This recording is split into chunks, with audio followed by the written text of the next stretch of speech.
विद्यार्थी मित्रांनो, एका दिवसात बायोलॉजीचा पूर्ण सिलेबस कव्हर करणं आणि पेपरला व्यवस्थित मार्क्स पाडणं शक्य आहे? तर मी सांगतो तुम्हाला हे शक्य आहे. जर तुम्ही हा व्हिडिओ व्यवस्थितरित्या पाहिला आणि मी जो टास्क तुम्हाला देतोय तो जर व्यवस्थितरित्या तुम्ही फॉलो केला, तर नक्की तुम्ही पूर्ण बायोलॉजीचा सिलेबस हा एका दिवसामध्ये संपवणार आणि त्याचबरोबर तुमच्या बायोलॉजीच्या पेपरला तुम्ही 70 out of 70 marks easily score करणार. फक्त काय करायचं? आता अभ्यासाची तयारी ठेवायची. ठीक आहे. आतापर्यंत काही होऊ दे, 2 दिवसामध्ये तुम्ही अभ्यास नाही केला, काही हरकत नाही. आजचा पूर्ण दिवस माझ्यासोबत तुम्ही अभ्यास करा. मी ज्या पद्धतीने तुम्हाला शेड्यूल बनवून देणार आहे. मी काय करणार आहे, तुम्हाला एक शेड्यूल सांगतो. सकाळी उठल्यापासून म्हणजे आत्तापासून व्हिडिओ फक्त तेव्हापासनं तर थेट संध्याकाळी झोपेपर्यंत मी तुम्हाला शेड्यूल सांगतो आणि ते शेड्यूल तुम्हाला फॉलो करायचंय. मी काय केलंय, की हार्ड हार्ड जे टॉपिक आहेत आपले, ओके, टफ टॉपिक्स तर ते साईडला घेतलेत. ते तुम्हाला मॉर्निंगमध्ये करायचं मी सांगणार आहे. ईझी चॅप्टर्स आपल्याला दुपारनं करायचे आणि त्याच्यानंतर मॉडरेट जे चॅप्टर्स आहेत तर ते आपल्याला संध्याकाळी करायचे आहेत. या पद्धतीने मी तुम्हाला शेड्यूल देणार आहे. त्याच्यामुळे व्हिडिओ हा शेवटपर्यंत पहा आणि चॅनलला नवीन असेल तर चॅनलला सबस्क्राईब करा. आता फर्स्ट ऑफ ऑल एक गोष्ट तुम्हाला करायची आहे, ती म्हणजे तुमचा सिलेबस कन्क्लूड करून घ्यायचा आहे. बरोबर? म्हणजे काय? तर तुम्ही आतापर्यंत किती केलं हे एकदा कन्क्लूड करायचं. म्हणजे समजा मी 5वा चॅप्टर परफेक्ट केलाय. तर ठीक आहे, मी आता 5वा चॅप्टर करणार नाही. मला डायरेक्ट त्याची रिव्हिजन करायची. असे तुमचे किती चॅप्टर्स होत आहेत हे तुम्हाला पाहायचंय. मोस्ट ऑफ विद्यार्थ्याचे असे किती चॅप्टर्स होतील माहितीये तुम्हाला? माझ्या सांगण्यानुसार किंवा कमेंट्स जे येतात तर मोस्ट ऑफ विद्यार्थ्याचे 0 चॅप्टर्स होतील असे. बरोबर? कारण तुम्ही परफेक्शन कडे लक्षच दिलेलं नाहीये. तुम्ही फक्त काय केलंय, सिलेबस कव्हर करायचा म्हणून फक्त सिलेबस कव्हर केलेला आहे. बरोबर? मग आता काय करा? मला फॉलो करा. बरं, चला आपण आता डायरेक्टली सिलेबस पाहूया. सिलेबस ऑलरेडी तुम्हाला माहीतच आहे. सिलेबसचं वेटेज पण तुम्हाला माहीतच आहे. आपले इम्पोर्टंट टॉपिक्स कोणते आहेत तर 8, 9, 1, 2 हे मोस्ट इम्पोर्टंट टॉपिक्स आहेत. त्याच्यानंतर जेवढे इथं तुम्ही टॉपिक्स पाहताय हे इम्पोर्टंट आहेत. त्याच्यानंतर हे 3-3 मार्कचे जे आहेत तर ते इम्पोर्टंट आहेत. एक-एक मार्क आपल्यासाठी इम्पोर्टंट आहेत. पण एवढेही इम्पोर्टंट नाहीत जेवढे आपण 1 ते 9 हे चॅप्टर्स पाहिलेत. बरोबर आहे? त्याच्यामुळे आता मी जे तुम्हाला शेड्यूल सांगेन ते तुम्ही थोडंसं लूज पण करू शकता हां, म्हणजे तुमच्या ह्याच्यानुसार. तर फॉर एक्झाम्पल काय? तर समजा माझा 8वा आणि 9वा चॅप्टर्स परफेक्ट आहे. बरोबर? मग ज्या याच्यामध्ये मी त्याला टाईम दिलाय, तो टाईम तुम्ही दुसरीकडे युटिलाइज करू शकता. या पद्धतीने तुम्ही थोडंसं शेड्यूल काय करायचंय, लूज करायचंय किंवा व्हिडिओ तुमच्यापर्यंत पोहोचायला थोडासा लेट झाला. मग त्यावेळेस तुम्हाला काय करायचंय, ते शेड्यूल जे आहे, तर त्याची स्ट्रॅटेजी तुम्हाला फॉलो करायची आहे. बरोबर? ॲज इट इज टायमिंग्स जरी तुम्ही फॉलो नाही केले, तरी चालेल, काही हरकत नाही. पण जेवढं मी तुम्हाला सांगितलंय, जेवढा ग्रुप दिलाय, एक बंच बनवून दिलाय तुम्हाला, तर तो तुम्हाला फॉलो करायचा आहे, चॅप्टर्सचा बंच. तर आता चला पाहूया, आपण नक्की कोणकोणते चॅप्टर्स आपल्याला कोणकोणत्या वेळेमध्ये करायचे आहेत. मी कन्सिडर करतो, की हा व्हिडिओ मोस्ट ऑफ विद्यार्थ्यांपर्यंत, जे मला रेग्युलर फॉलो करतात, 9 वाजता त्यांच्यापर्यंत पोहोचला असेल. 9 ते 12 ही आपली पहिली शिफ्ट, मॉर्निंग शिफ्ट. त्याच्यामध्ये तुम्हाला काय करायचंय, की चॅप्टर नंबर 1, 2, 8 आणि 9. 1, 2 कोणते? रिप्रोडक्शनचे आपले 2 chapters. Reproduction in lower and higher animals आणि प्लांट्स हे 2 चॅप्टर्स आणि त्याच्यानंतर मग कोणता 8वा चॅप्टर रिस्पिरेशन अँड सर्क्युलेशन, 9वा चॅप्टर कंट्रोल आणि कोऑर्डिनेशन. बरोबर? आता तुम्हाला प्रश्न पडला असेल, मी या चॅप्टरवर जास्त फोकस का करतोय? तर वेटेज पहा ना तुम्ही. टोटल आपले 27 मार्कचा पेपर इथं कव्हर होतोय. या 4 चॅप्टर्समध्ये 27 मार्क. त्यातले 3 जे चॅप्टर्स आहेत, तर हे खूप ईझी चॅप्टर्स आहेत. हे 3 चॅप्टर्स. पहिला, दुसरा आणि 8वा खूप ईझी आहेत. फक्त कंट्रोल आणि कोऑर्डिनेशनमध्ये थोडासा प्रॉब्लेम येतो मुलांना. बरोबर? मग ॲट एनी कॉस्ट 12 वाजेपर्यंत हे चॅप्टर्स तुम्हाला करायचेत कोणत्याही परिस्थितीमध्ये. आता काही जण म्हणतील, की माझा समजा 8वा चॅप्टर परफेक्ट आहे. मग हे राहिलेले 3 चॅप्टर्स व्यवस्थित करा. बरोबर आहे? हे जर तुम्ही अजून व्यवस्थित केले, तर नंतर रिव्हिजनसाठी तुमचा टाईम रिड्यूस होईल.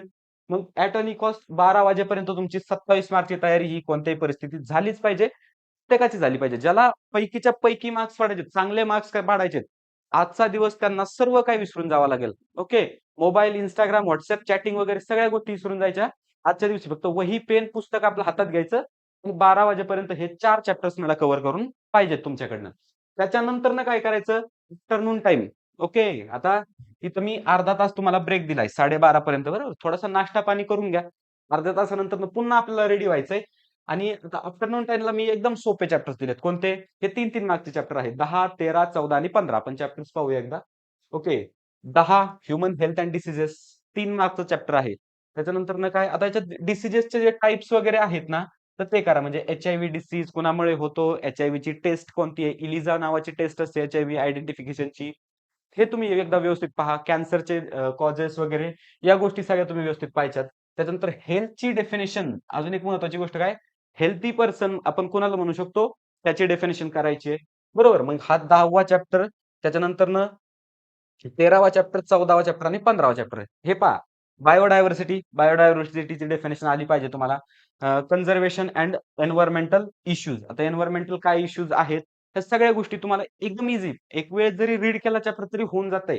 त्याच्यानंतर इकोसिस्टमची डेफिनेशन तुम्हाला आली पाहिजे. एनर्जी फ्लो डायग्राम जी असते आपली, ओके, तर ती तुम्हाला आली पाहिजे. त्याच्यानंतर ना अजून कोणती गोष्ट राहिली याच्यात, ऑर्गॅनिझम्स अँड पॉप्युलेशन सगळ्यात इझी चॅप्टर आहे.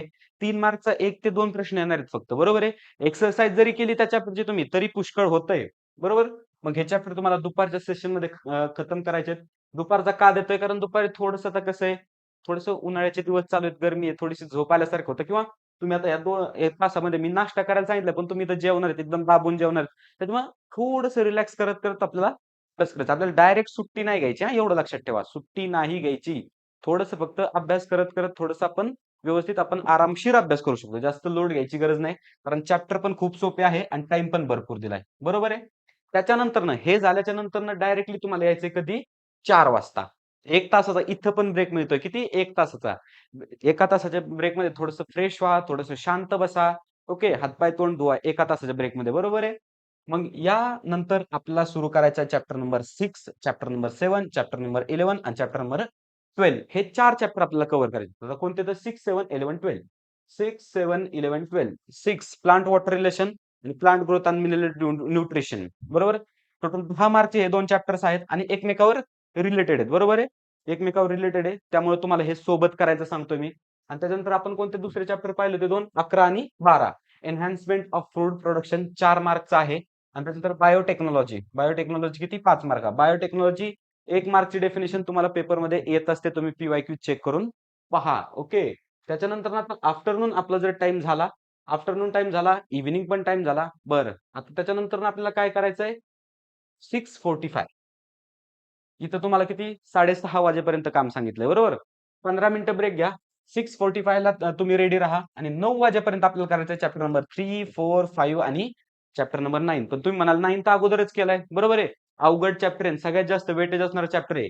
3, 4 आणि 5 झाल्याच्या नंतर ना आपल्याला 9 साठी थोडीशी रिव्हिजन करायची. म्हणजे तुम्ही जे वाचलं होतं सकाळी जो चॅप्टर केलता, तर तो तुमच्या लक्षात राहिलाय का? तर हे करत असताना तुम्ही शॉर्ट नोट्स बनवणार आहात, बरोबर आहे. किंवा पुस्तकामध्येच हायलाइट काही पॉइंट्स करून ठेवणार आहात तुम्ही, बरोबर आहे. मग तेच थोडंसं नजरेखालनं तुम्हाला घालायचंय. एवढं झाल्याच्या नंतर ना संपलाय का आपला अभ्यास आजचा? तर नाही. हे चॅप्टर्स कोण करणार? याची रिव्हिजन कोण करणार? जे मोस्ट इम्पॉर्टंट आहेत 1 आणि 2 आणि 8 हे 3 चॅप्टर्स पण इम्पॉर्टंट आहेत ना. मग 11 वाजेपर्यंत 9 ते 11 मध्ये तुम्ही याची रिव्हिजन करा. आता पहा इथं तुम्हाला मी ब्रेक दिलाय बघा. 9 पर्यंत हे संपवलंय आणि त्याच्यानंतर इथं 10 ते 11 करून घ्या तुम्ही. माझ्या मुलीनं थोडंसं हे झालं असेल. हं, बरोबर आहे. 10 ते 11 करून घ्या. नाहीतर याच्यामध्ये तुम्ही थोडासा ब्रेक घेऊ शकता. बरोबर आहे. त्याच्यानंतर ना सगळ्यात महत्त्वाची गोष्ट आहे. कधी चॅप्टर्स करायचे कोणते? कळलंय तुम्हाला. बरोबर? सकाळी 9 पासूनचं मी डायरेक्ट 11 पर्यंतचं शेड्यूल तुम्हाला शेअर केलंय. बरोबर? आता महत्त्वाची गोष्ट आहे. मी म्हटलोय करायचे चॅप्टर पण करायचे कसे? तुमच्या मनामध्ये प्रश्न आला असेल करायचे कसे? मग मी त्याचा ॲन्सर तुम्हाला देतो. आपल्याला एकच टेक्निक फॉलो करायची याच्यामध्ये किंवा एकच रिसोर्स फॉलो करायचा आहे. तो म्हणजे काय? तर आपलं टेक्स्ट बुक. प्रत्येक चॅप्टर तुम्हाला टेक्स्ट बुकमध्ये करायचं. तुम्ही कोणती वेबसाईट पाहू नका. तुम्ही कोणत्या टॉपरच्या नोट्स पाहू नका. काहीच पाहू नका. फक्त टेक्स्ट बुक घ्या आणि टेक्स्ट बुक फॉलो करायचं आहे आपल्याला. त्याच्यानंतर काय करायचंय? डायग्रामची प्रॅक्टिस करायची आहे. शॉर्ट नोट्स मी 2 दिवसापूर्वीच तुम्हाला सांगितलं होतं व्हिडिओ बनवून. शॉर्ट नोट्स बनवा.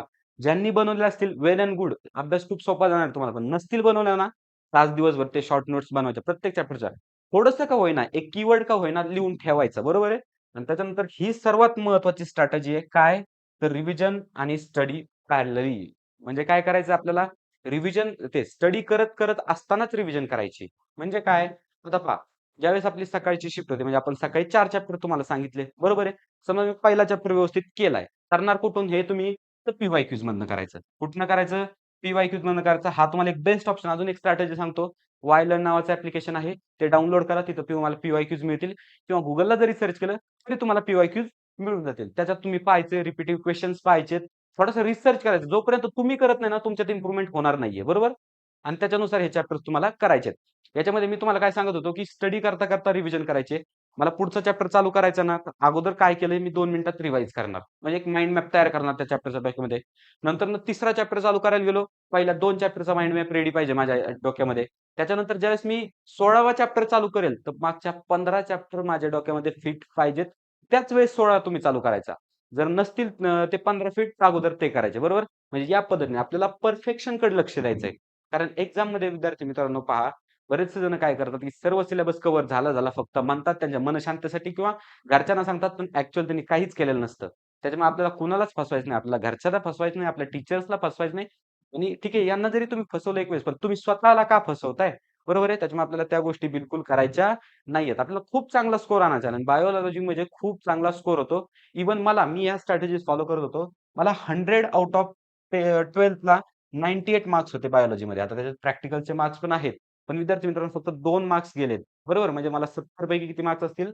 68 मार्क्स असतील. मी तुम्हाला रिझल्ट सुद्धा शेअर करेल. ज्याला रिझल्ट पाहिजे असेल माझा, मला कमेंट करा किंवा मला WhatsApp नंबरवर मेसेज करा. बरोबर? मी तुम्हाला रिझल्ट माझा शेअर करेल. मग विद्यार्थी मित्रांनो, आता ठरलंय आपला अभ्यास कसा करायचा? ठरलंय तुम्हाला अभ्यास कसा करायचा आहे? शेड्यूल मिळालंय. मग आता वाट कसली पाहताय? चांगला व्यवस्थित अभ्यास करा. उद्याचा जो पेपर आहे, तर तो खूप चांगला जाणार आहे तुम्हाला. त्याच्याविषयी काहीच काळजी नाही. बायोलॉजी सारखा सब्जेक्ट आहे आणि अजून एक महत्त्वाची गोष्ट म्हणजे काय पेपरमध्ये माहिती आहे? एखादा क्वेशन नसेल येत तुम्हाला, काहीतरी लिहिण्याचा प्रयत्न करा त्याच्यावर. बरोबर? कारण बायोचे ॲन्सर 2-2 पानाचे ॲन्सर असणार आहेत आणि कोणत्या एक्झामिनरकडे एवढा वेळ नाही पेपर चेक करणाऱ्या व्यक्तीकडे, की तुमचा पूर्ण लाईन टू लाईन ॲन्सर तो रीड करेल. त्याच्यामुळे काहीही लिहा. काही म्हणजे त्या विषयाच्या रिगार्डिंग काहीही लिहा तुम्ही. तुम्हाला मार्क्स हे मिळून जातील. भले नाही पैकीच्या पैकी मिळले. समजा 3 मार्कचा क्वेशन असेल, नाही 3 पैकी 3 मिळेल. 1 तरी मार्क मिळेल आपल्याला तिथं. मग अशा रीतीने आपला स्कोर वाढवायचा आहे. उद्याचा जो तुमचा पेपर असेल त्याबद्दल तुम्हाला खूप खूप साऱ्या शुभेच्छा आपल्या चॅनलतर्फे, माझ्या टीमतर्फे. All the best.